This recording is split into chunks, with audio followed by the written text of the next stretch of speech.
He was born with a blood clot in his fist. That is what the ancient Mongol records say. A blood clot clenched tight in a newborn's hand, interpreted by the shamans of the steppes as a prophecy. This child was marked. This child would make the world bleed. His name at birth was Temujin. He was born somewhere on the Mongolian steppe around the year 1162. A vast wind-scoured grassland that stretched from China to Russia, a place so harsh that only the strongest animals and the hardest human beings survived it. There were no cities, no writing, no law, just tribes, horses, and the endless struggle to exist through brutal winters that could kill a man in hours. Temujin grew up to become Genghis Khan. He would conquer more territory than any human being in history. He would kill so many people that scientists centuries later would find evidence of his campaigns in the very atmosphere. Global carbon levels dropped after his conquests because so much farmland was abandoned and forest grew back in its place. He would create the largest contiguous land empire the world has ever seen, and he would do it starting from almost nothing, from poverty, slavery, and abandonment on one of the most unforgiving landscapes on Earth.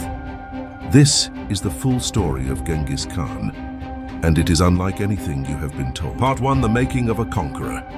Temujin's father was a minor tribal chief named Yasuge. When Temujin was approximately 9 years old, Yasuge took his son on a journey to find him a bride, a common practice among Mongol tribes where betrothal negotiations happened in childhood. They found a girl named Borte from the Conquests tribe. Temujin stayed with her family as custom dictated, while Yasuge rode home alone. He never made it back. On the return journey, Yasuge stopped to share food with a group of Tatar tribesmen, the ancestral enemies of his clan. They recognized him. They poisoned his food. Yasuge rode as far as he could before collapsing and died 3 days later. Temujin was sent for but arrived too late to say goodbye to his father. He was now the eldest male of his family. That should have made him the leader of his father's small band of followers. Instead, those followers did something that would have destroyed a lesser child. They abandoned the family entirely. They rode away and left Yasuge's widow, his children, and his second wife alone on the steppe with almost nothing. No livestock, no protection, no allies. In the Mongolian grasslands, this was essentially a death sentence. Temujin's family survived on roots, berries, and whatever small animals they could catch. They lived through winters that should have killed them. And something happened to Temujin during those years of abandonment and hunger. Something that would shape every decision he made for the rest of his life. He learned that loyalty was the only thing that mattered, and that betrayal had only one correct response. When he was approximately 15 years old, Temujin was captured by the Taichud tribe, another rival clan, and enslaved. He was fitted with a wooden kanga, a heavy wooden collar that restricted his movement, a device designed to humiliate and control. He escaped by knocking down his guard with the kang itself and hiding in a river, submerged up to his neck for hours while his captors searched the banks.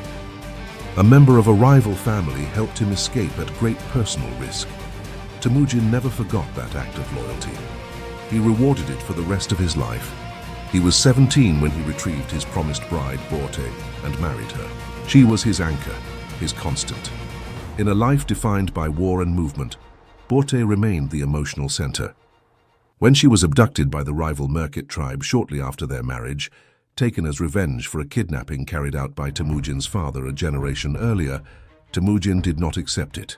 He built alliances. He gathered warriors. He attacked the Merkits with a force larger than anything he had previously commanded, and he got her back. It was the first demonstration of what Genghis Khan would become. He did not accept the world as he found it. He rearranged it. The Mongolian steppe in the late 12th century was a chaos of competing tribes: Merkits, Tatars, Naimans, Karaites, Taichuds, and dozens of smaller clans, constantly raiding each other, stealing livestock, kidnapping women, and fighting blood feuds that stretched back generations. No tribe had ever managed to unite them all. The steppe was considered inherently ungovernable. Temujin began building his base of power through a combination of strategies that no Mongol leader had used before simultaneously. First, he rewarded loyalty absolutely. In the tribal system, a warrior belonged to his clan by birth. Temujin broke this. He declared that any man who fought for him, regardless of his tribe of origin, would be treated as family. He promoted men based on ability, not bloodline. His closest generals, the men who would eventually command armies that conquered China, Persia, and Russia, came from poverty, from rival tribes, from the very clans he had defeated. A man who proved loyal could rise to any height. A man who betrayed him, regardless of family connection, would be destroyed. Second, he broke the cycle of revenge. Traditional Mongol custom meant that defeating a rival tribe justified enslaving or executing its members. Temujin instead incorporated defeated warriors directly into his own forces, often giving them immediate positions of responsibility. He understood that a humiliated enemy breeds rebellion, but an honored recruit becomes a soldier. Third, he targeted the Tatars, the tribe that had poisoned his father. This was not simple revenge. The Tatars were powerful, well-organized, and had long served as a buffer tribe used by the Chinese Jin dynasty to keep the Mongols divided and weak. Eliminating the Tatars removed both a personal enemy and a political obstacle simultaneously. When Temujin defeated them around 1202, he ordered the execution of every Tatar male taller than the height of a cart axle. The children were incorporated into his tribe. The women were distributed as wives. It was ruthless, it was calculated, and it sent an unmistakable message to every tribe on the steppe. By 1206, Temujin had done what no one had done before. Every tribe on the Mongolian steppe had submitted to his authority. A great assembly was called a Kurultai on the banks of the Onon River.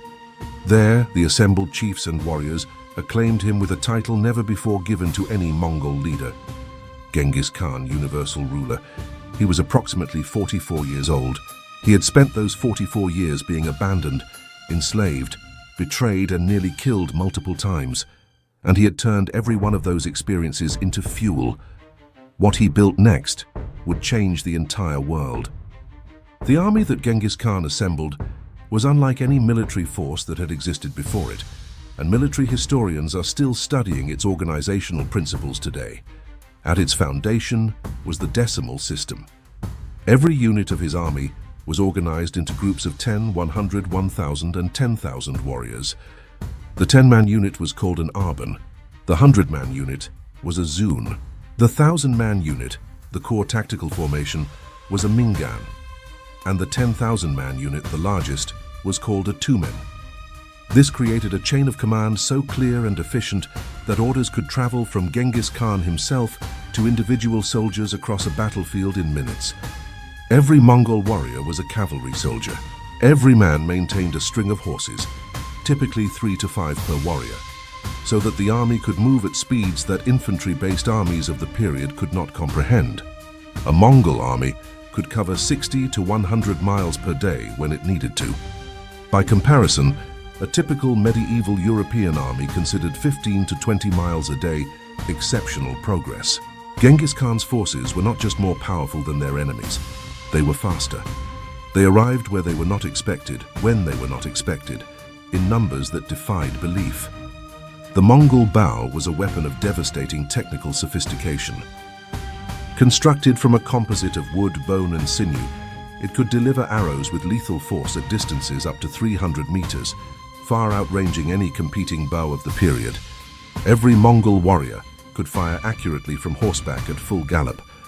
In battle, this meant that a Mongol cavalry unit could rain arrows on an enemy formation while staying permanently out of effective range of that enemy's response.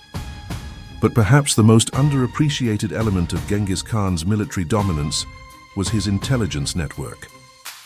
Before any major campaign, Mongol scouts and spies, often disguised as merchants traveling the Silk Road, would spend months inside the target territory. By the time the Mongol army moved, Genghis Khan knew the disposition of enemy forces, the locations of food and water sources, the personalities of rival commanders, and the internal political divisions that could be exploited. He did not fight blind. He fought with better information than his enemies had about their own defenses, and when psychological warfare served his purposes, he used it with cold precision. Cities that surrendered immediately were often treated with relative mercy, their populations spared, their craftsmen and engineers incorporated into the Mongol system. Cities that resisted were destroyed so completely and publicly that the next city in the Mongol path frequently opened its gates without a fight. Terror, deliberately manufactured and strategically deployed, was a military tool just like the composite bow or the cavalry charge. The first great campaign was against the Xixia Kingdom in northwestern China, a prosperous state that had long dominated trade routes and had made the mistake of refusing Genghis Khan's demand for submission. The campaign lasted years and introduced the Mongols to the challenge that would force them to evolve: siege warfare. The steppe nomads had no tradition of attacking fortified cities. Walls, gates, and moats were problems that cavalry charges could not solve. Genghis Khan responded the way he responded to every challenge in his life. He learned. He recruited Chinese and Persian engineers. He incorporated captured siege specialists into his army. He developed and deployed trebuchets, battering rams, and naphtha-based incendiary weapons. By the time the Xixia finally fell in 1227, the Mongol army could do something it could not do 20 years earlier. It could destroy any fortification on Earth. The campaign against the Jin Dynasty of northern China followed. The Jin Empire was one of the wealthiest and most sophisticated civilizations in the world. A state of 60 million people, protected by the Great Wall and defended by armies with centuries of military tradition. The Mongols went through them like wind through grass. By 1215, the Mongol forces had captured and sacked Zhongdu, the Jin capital, the city that would eventually become Beijing. The Jin dynasty that had spent generations manipulating the Mongol tribes against each other, that had helped poison Temujin's father, was being dismantled by the son it had tried to control. But the campaign that truly revealed the full horror and scope of Mongol power was the war against the Khwarazmian Empire. In 1218, Genghis Khan sent a trade caravan of approximately 450 merchants to the Khwarazmian Empire, a vast Islamic state stretching across modern-day Iran, Afghanistan, and Central Asia.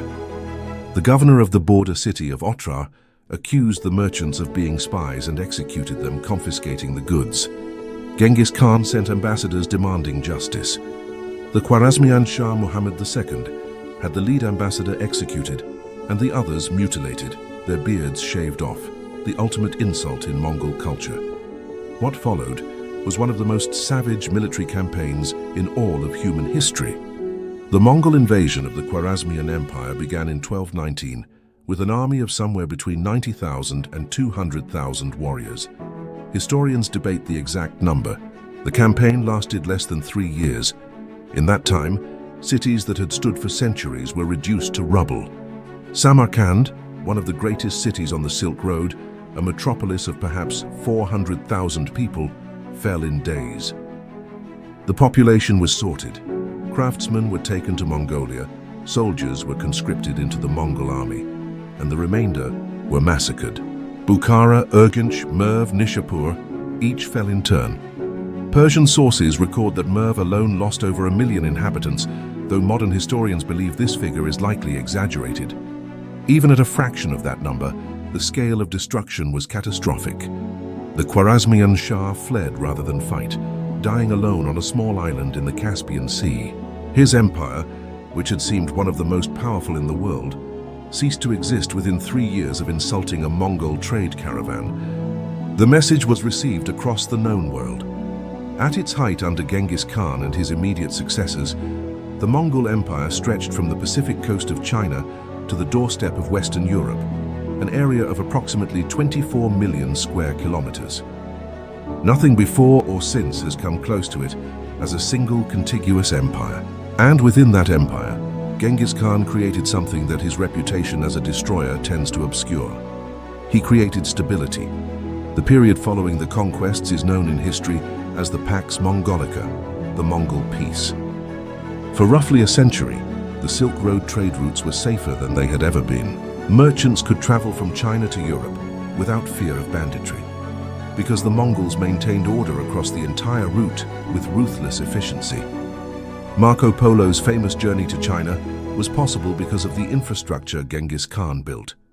He also created the first international postal system, a network of relay stations called the Yam, stretching thousands of miles, allowing messages and official travelers to move at speeds the medieval world had never experienced. He established religious freedom within his empire at a time when both Christian and Islamic states were executing people for heresy. He commissioned the writing of the Yasa, a legal code that applied consistently across the empire, regardless of the subject's tribe or religion. He was, by the standards of his time, and by the standards of many times since, a sophisticated state builder. None of this erases the deaths. Demographic studies suggest that the Mongol conquests may have killed between 30 and 40 million people, roughly 10% of the entire world population at the time. In Central Asia and northern China, some regions took centuries to recover their pre-conquest population levels. The irrigation systems that had sustained agriculture in Persia and Iraq for thousands of years were destroyed and never fully rebuilt. The intellectual traditions of cities like Baghdad, centers of Islamic scholarship and science, were shattered by the Mongol sack of 1258, an event many historians mark as a turning point that permanently altered the trajectory of Islamic civilization. The man who caused all of this died in 1227 during the final campaign against the Xia, the same kingdom he had first attacked 2 decades earlier. He was approximately 65 years old. The exact cause of his death is unknown. The sources suggest illness. Some historians have proposed a fall from his horse. Some Mongol traditions suggest he was wounded by a Xia queen in his tent.